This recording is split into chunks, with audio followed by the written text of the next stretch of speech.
Alors bonjour Benoît Taffin. Bonjour. Merci de nous recevoir à Contribuables Associés. Pourquoi votre association a-t-elle décidé de faire de l'année 2011 l'année de la démocratie directe?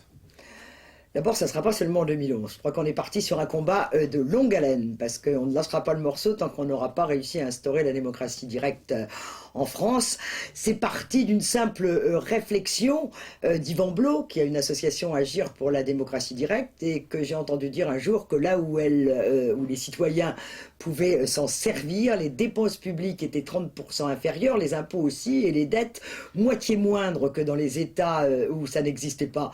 Autant dire que ça a attiré l'attention de notre association, et on pense que donc ça serait un outil magnifique au service des citoyens et des contribuables pour justement maîtriser cette dépense publique que nos gouvernements ne font pas. Très bien. Alors justement, vous avez une actualité puisque vous organisez, enfin nous co-organisons le 6 avril prochain à 18 h une conférence sur le thème de la démocratie directe. Est-ce que vous pouvez nous en dire plus? Alors, il se trouve que Oscar Fressinger, qui va être donc la vedette de cette réunion le 6 avril, avait été invité par Enquête et Débat. Voilà, et on a pris les choses en route. Maintenant, il se trouve que la salle va être largement remplie par des membres de contribuables associés. Mais même si lui n'a pas été connu en France spécialement pour des référendums ayant trait à la fiscalité, c'est vrai qu'il symbolise quand même pour les Français quelqu'un de courageux, dont la démocratie directe est un des points d'ancrage extrêmement important pour son parti. Donc on pensait que c'était une chance d'avoir un acteur, un témoin de ce que peut faire la démocratie directe, en l'occurrence en Suisse. Alors, peu de gens en France sont encore au courant de ce qu'est la démocratie directe. Comment est-ce que vous comptez les informer? Tous les moyens seront bons. Alors ça, c'est justement ça va être justement le challenge pour les mois et les années à venir. On utilisera tous les moyens que Contribuables Associés utilisent d'habitude. On a quand même plusieurs sites très fréquentés. On a un journal mensuel. On fait des réunions. Celle du 6 sera la première. On a déjà organisé des réunions en province par le passé. Donc je pense qu'on va multiplier les réunions en province. Le 30 mars, demain, je vais à Grenoble justement pour parler de la démocratie directe. Donc on va multiplier des contacts physiques, si je puis dire. On va essayer d'aller à la rencontre des gens. Et puis je pense qu'il faudra alerter les médias, bien sûr. Mais là, on ne maîtrise pas. J'espère qu'à un moment où ils vont s'y intéresser, il faut aussi que l'on creuse des exemples de référendums qui ont eu lieu à l'étranger pour que les gens comprennent exactement le pouvoir que ça peut leur donner. Et puis on a également fait rédiger une proposition de loi. Actuellement, on a un ou des députés qui sont prêts à déposer ce projet. À ce moment-là, on le fera co-signer par d'autres députés. Et on espère bien que quand un grand nombre de députés auront co-signé une proposition de loi pour instaurer une vraie démocratie directe, on aura pas mal fait avancer les choses et que la presse, là encore, s'en emparera. Alors justement, vous aviez organisé une réunion à l'Assemblée nationale avec Yvan Blot pour présenter la démocratie directe à beaucoup de députés, je crois. Oh là là, oui, il y en avait bien une quarantaine de députés qui étaient là, sans parler des attachés parlementaires qui étaient là aussi.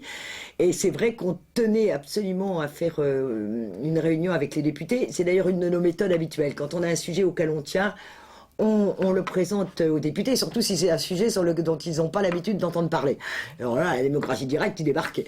Et a priori, ils sont plutôt contre, parce qu'ils ont l'impression qu'on va leur enlever du pouvoir. Et donc, c'était extrêmement intéressant donc d'avoir Yvan Blot et d'avoir un expert suisse, démontrant que bien au contraire, on ne fait que compléter la démocratie représentative, qui a ses défauts, qui a ses manques. Donc la démocratie directe vient en complément et les parlementaires eux-mêmes peuvent s'en servir d'ailleurs. S'ils sont en désaccord avec ce qui se passe à haut niveau, ils peuvent se servir de leurs électeurs pour lancer éventuellement des sujets. Alors, dernière question, quelle est la prochaine étape pour Contribuables Associés vis-à-vis de la démocratie directe? Après le 6 avril, donc, cette conférence. Alors après le 6 avril, comme je vous disais, ça va être de lancer toute une série de réunions en province.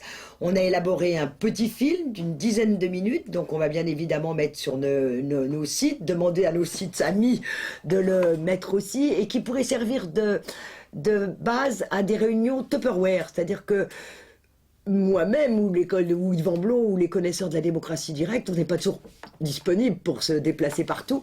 Donc on aimerait pouvoir faire de nos membres qui vont s'intéresser au sujet, et pourquoi pas aussi ceux d'enquête et débat, des missi dominici, qui armés du petit film pourraient faire des réunions, mais pourquoi pas chez eux, je veux dire tranquillement, pour 10 personnes.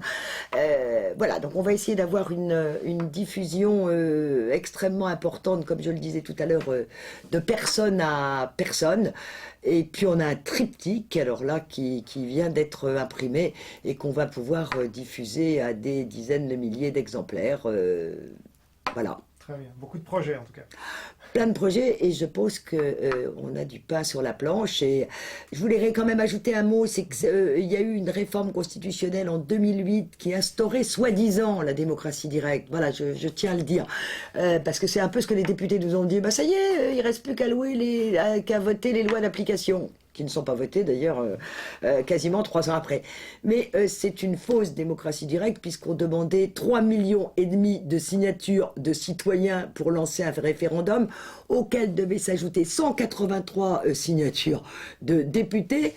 Et même une fois tout ça obtenu, on n'avait pas forcément un référendum. Si la Chambre des députés s'en emparait, elle pouvait en discuter à son gré, dire oui, dire non. C'est pas une vraie démocratie populaire. Très bien. Merci beaucoup pour toutes ces précisions, Benoît Tafra. Je vous en prie.